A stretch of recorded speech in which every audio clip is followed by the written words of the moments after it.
Bonjour et bienvenue sur l'éveil amoureux.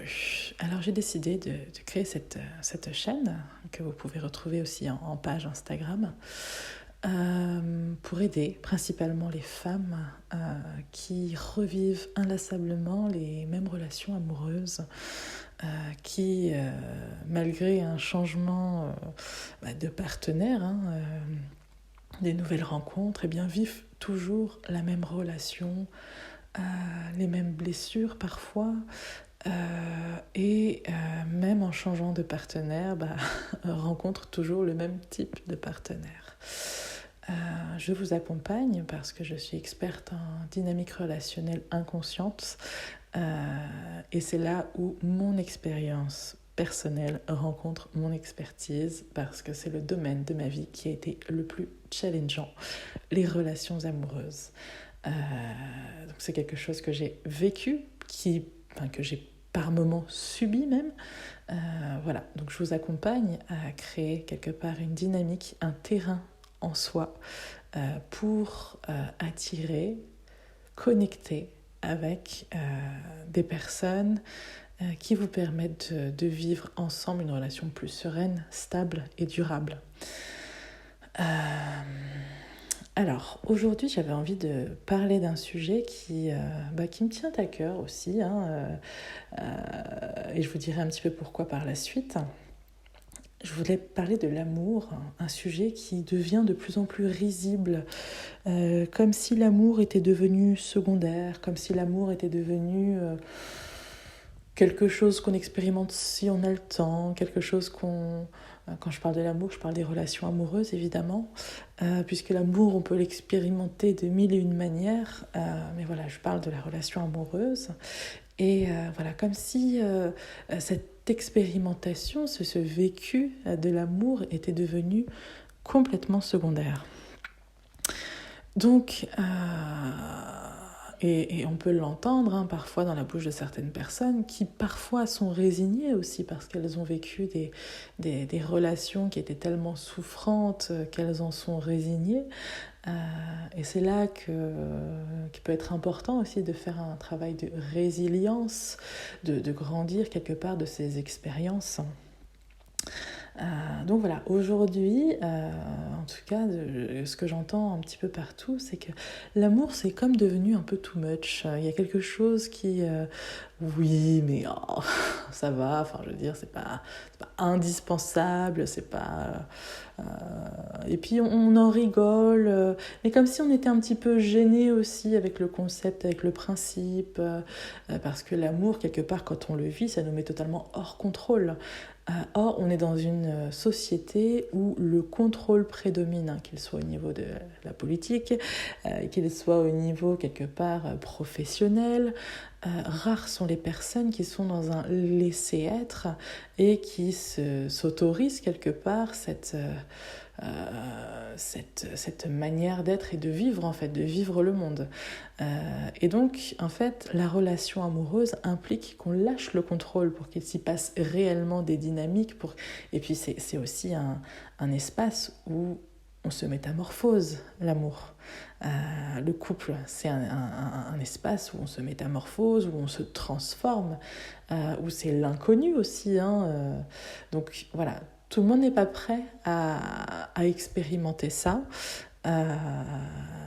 Et voilà, dans cette société où il y a énormément de contrôle, l'amour est devenu comme secondaire, comme quelque chose qui n'est plus indispensable, qui n'est plus... Alors, on peut décider de rester seul. Moi, je suis restée seule assez longtemps, on va dire, mais je ne l'ai pas subi, cette solitude-là. Alors, j'ai subi certaines relations, mais la solitude, je ne l'ai pas vraiment subie.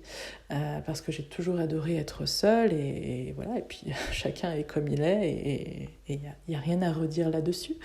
Mais voilà, je trouve que c'est un sujet qui est devenu un petit peu, oui, on en rit de l'amour, et je parle pas d'en rire avec légèreté parce qu'on peut rire de tout et on peut avoir cette autodérision qui nous fait quelque part vivre depuis plus de légèreté, plus de légèreté, de joie. On peut rire de l'amour. Mais là, je parle du fait d'en rire d'une manière où voilà, c'est pour les autres, c'est pour ceux qui ont un cœur d'artichaut, c'est pour ceux qui sont trop sensibles, c'est pour ceux qui... En fait, l'amour, c'est devenu un truc un peu désuet, un peu archaïque, où seuls les grands sensibles ou ceux qui sont dépendants vivent des relations amoureuses. Alors, évidemment, on peut parler de la dépendance affective, mais la dépendance affective, on la ressent tous quand on est amoureux. Je veux dire, le sentiment amoureux où au début on a l'impression, ou au début même tout le long, on peut avoir l'impression de sans l'autre on a du mal à vivre, quoi. Et en fait ça fait partie, quelque part, ça fait partie intégrante de cette relation amoureuse, cette dépendance. Après c'est l'intensité de cette dépendance, si on se sent mal ou pas à la vivre, si ça nous rend malade ou pas, voilà. Mais la dépendance affective, elle est normale dans une relation amoureuse. Après, c'est si elle est plus ou moins présente que là, ça va commencer à poser problème.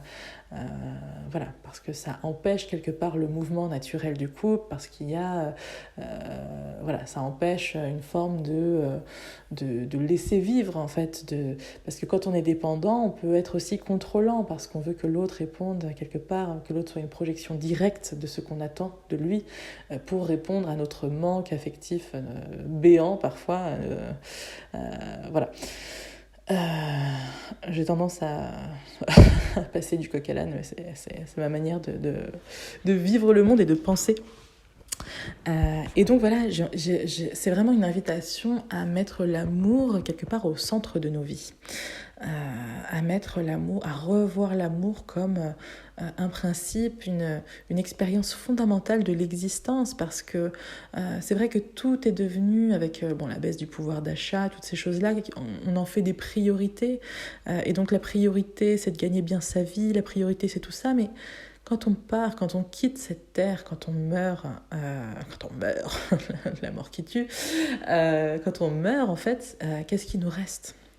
Alors pour ceux qui croient à un après, voilà, enfin, personnellement je crois en la réincarnation, mais quand on part, quand on quitte cette terre, qu'est-ce qui nous reste en fait de toutes ces possessions qu'on a accumulées ? Il ne nous en reste absolument rien, mais on est riche de ce qu'on a aimé, de ce qu'on a donné, de ce qu'on a reçu.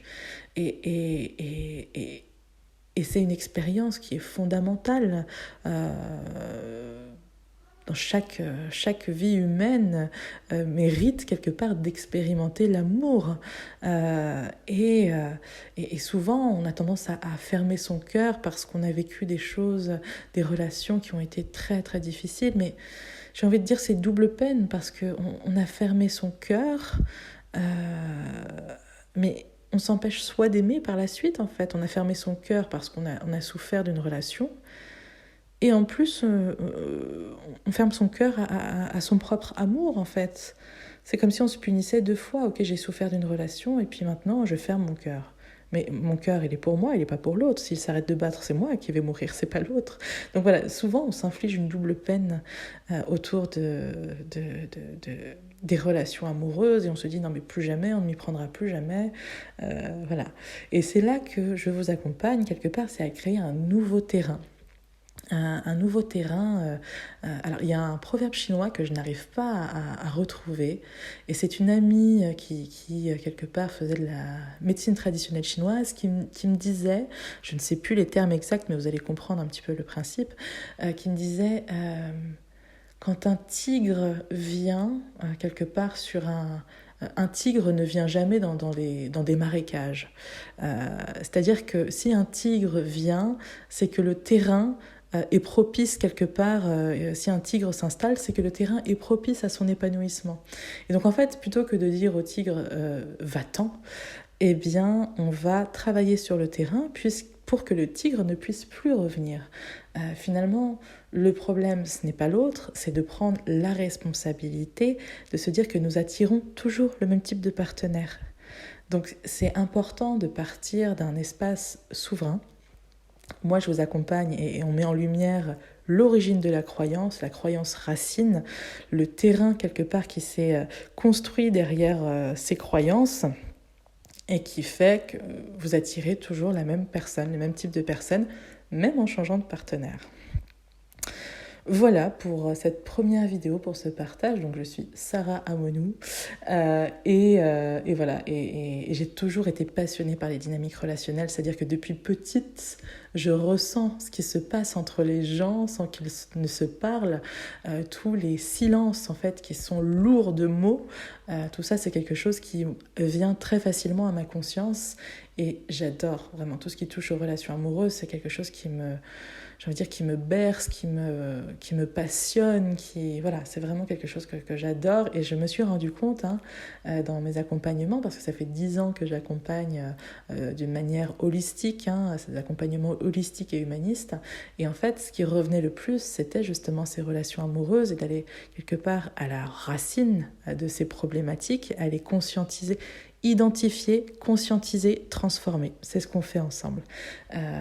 Et on reste toujours dans un espace qui est souverain, c'est-à-dire que moi, je vous accompagne, mais je ne fais pas les choses à votre place. Parce que je crois tellement en vous, quand j'accompagne une personne, c'est que voilà, je sens que c'est possible, qu'il y a quelque chose de possible à faire ensemble. Et puis, au fil des discussions et de la séance, il se passe des transformations, des prises de conscience assez importantes.